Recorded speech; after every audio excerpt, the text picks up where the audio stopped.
Salams and welcome. Thank you for joining me in another episode of the Quran in English Basics for Beginners. A'udhu billahi minash shaitanir rajeem. Bismillahir rahmanir rahim. Surah 37, verse number 33, Surah As-Safat, those arranged in ranks. Truly, that day they will all share in the penalty. Verily, that is how we shall deal with sinners. For they, when they were told that there is no God except Allah, La ilaha illallah, would puff themselves up with pride and say, what? Shall we give up our gods for the sake of a poet possessed? So when Nabi Sal'lal'laa'hu A'layhi Was'sallam and the Prophet Mohamed, peace and blessings be upon him, told his fellow countrymen that the idols that you are worshipping, they are simply stone statues. They are not God. They are not the supreme creator of the heavens and the earth. So please do not worship a piece of stone that you have carved with your own hands to make it into the shape of a deity.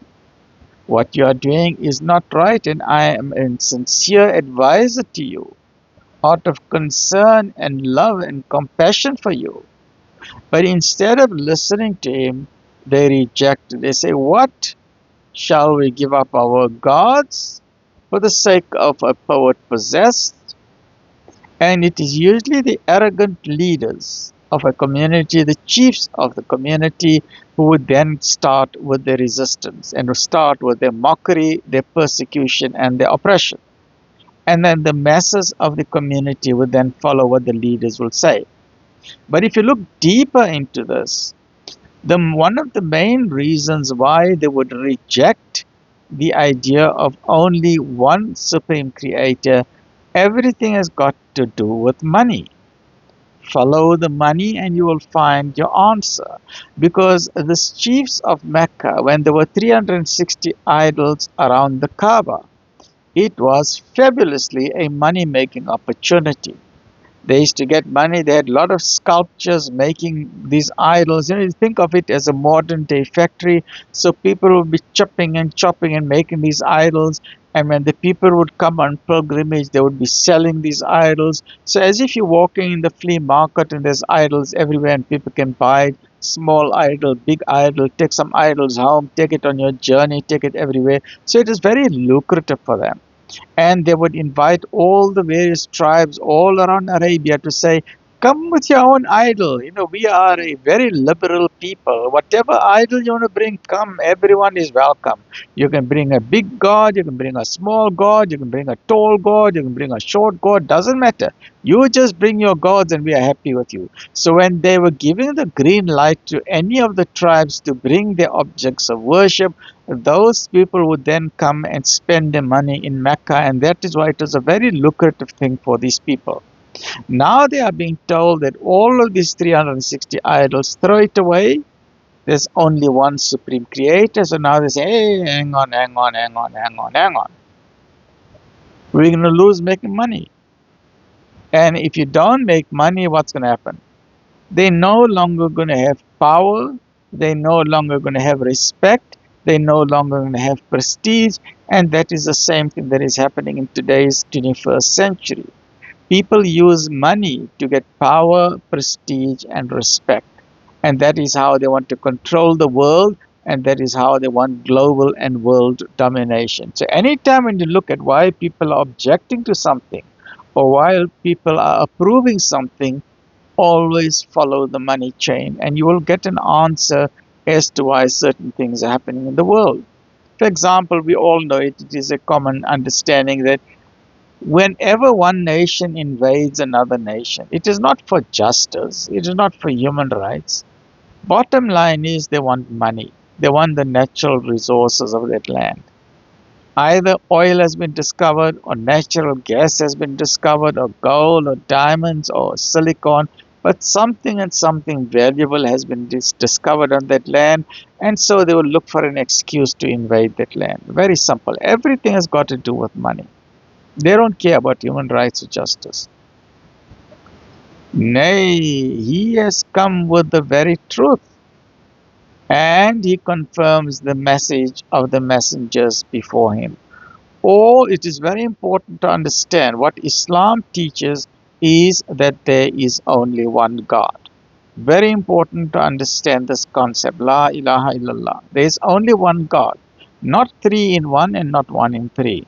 Islam says very clearly that Jesus, peace and blessings be upon him, is not the Son of God, and that Mary, peace and blessings be upon this wonderful lady, she is not the mother of God. Islam says very, very clearly, God is one. And this message has not been brought by the Prophet Mohammed, peace and blessings be upon him only. It was brought from every single prophet and messenger throughout history, because they all came from the same source.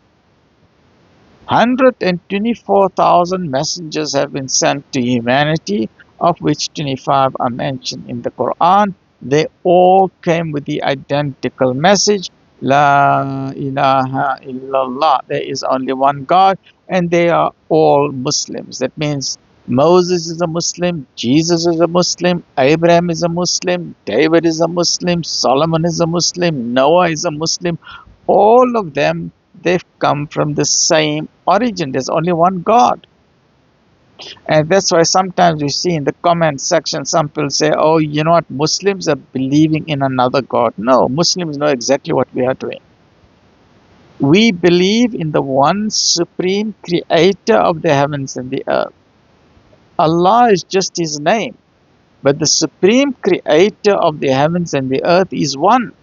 La ilaha illallah. Whether you believe it or not, there is only one God.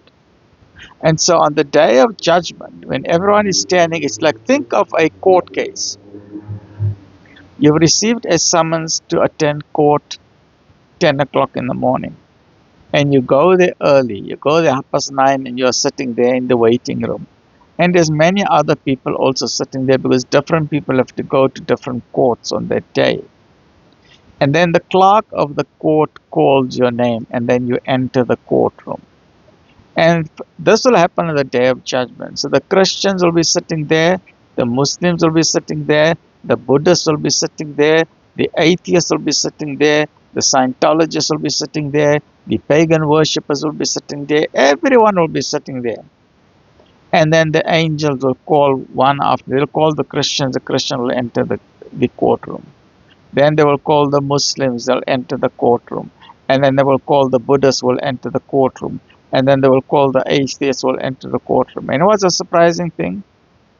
All of them will see there's only one judge, only one God. There aren't 10 different judges. There isn't a different judge for the Christians. There isn't a different judge for the Muslims. There isn't a different judge for the atheists. God is one. So on that day, when all the various people of different religions are entering the courtroom of the supreme creator of the heavens and the earth, some of them won't be surprised because they will expect it. We as Muslims won't be surprised because we know that there is only one God. So we will see what we expect. But others will be surprised to say, hey, the Muslims have been believing in one God, and this is the same God where the Christians are also standing there, and the Scientologists are also standing there, and the Buddhists are also standing there. Everyone is in the same courtroom, and the atheists will be in a state of shock because they never even believed in God. And now all of a sudden, they are standing in the courtroom of the supreme creator of the heavens and the earth. It's like you're coming for a medical exam and you haven't studied your textbook. So your textbook is the Quran. So as a belief man, so please read the Quran so that on the day of judgment you don't fail miserably. Stay well, look after yourself. Alhamdulillah.